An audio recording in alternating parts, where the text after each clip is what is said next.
Shadowboxing, faut-il utiliser des poids ou des élastiques?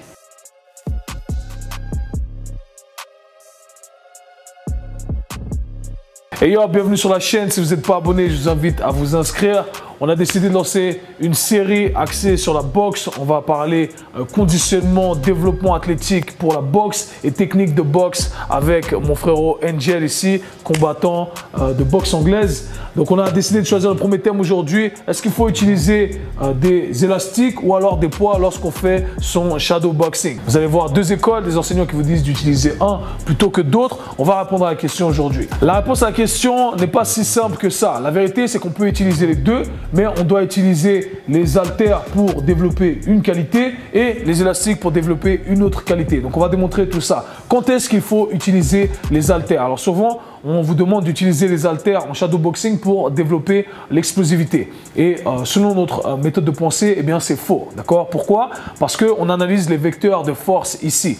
Quand vous voulez développer l'explosivité, le vecteur de force est donc horizontal ici. D'accord? Alors que lorsqu'on a des poids, si vous cherchez à jeter le poids vers l'avant, ici le jab, eh bien le vecteur de force vous tire ici vers le bas. D'accord? Donc c'est pas quelque chose qu'on veut utiliser pour développer de l'explosivité. Par contre, on veut utiliser les poids ici pour développer notre endurance musculaire au niveau des épaules. Pourquoi? Le vecteur de force, comme expliqué, nous tire vers le bas. Donc le boxeur essaie de se battre pour garder ses mains vers le haut et la garde bien haute. Et c'est ça qui est fatigant. Plus vous faites des rounds, et bien plus votre garde a tendance à descendre. Donc on va utiliser les poids ici. On peut faire du shadowboxing avec, mais on veut chercher à développer l'endurance et chercher à garder sa garde bien haute. Donc pour l'endurance, c'est bien, mais pour l'explosivité, c'est pas quelque chose qu'on veut utiliser. Ok, parlons de l'élastique maintenant. Vous avez une deuxième école de pensée qui vous dit de faire du shadowboxing avec de l'élastique. Maintenant, si on reprend la théorie qu'on vous a mentionnée auparavant, lorsqu'on regarde la résistance ici, d'accord, la résistance vous tire vers l'arrière, donc on a un vecteur de force horizontal.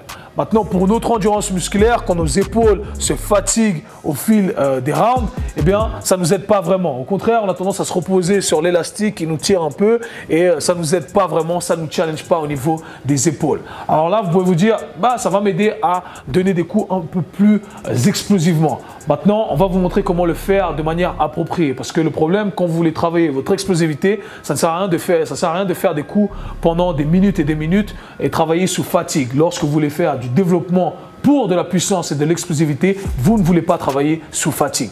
Ok, maintenant on va vous montrer comment travailler votre explosivité avec un élastique. On peut utiliser un élastique pour développer sa puissance, son explosivité, mais il faut savoir jouer avec certaines variables. Donc contrairement à ce qui était présenté avant, on va utiliser une configuration différente. On va attacher l'élastique à un point d'encre comme ceci et on va mimer un point, d'accord, un coup que vous voulez donner. Donc ici on va choisir le bras arrière, d'accord, le direct arrière.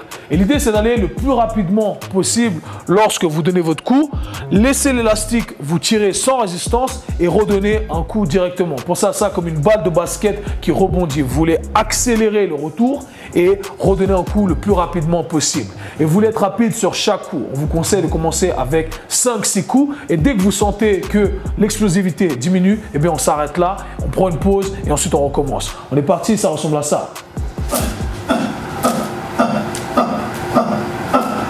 Voilà. Voilà comment on développe son explosivité avec un élastique. On prend une pause, on peut faire l'autre bras, d'accord? On recommande 90 secondes, 90 secondes, 2 minutes et ensuite on reprend pour un deuxième set.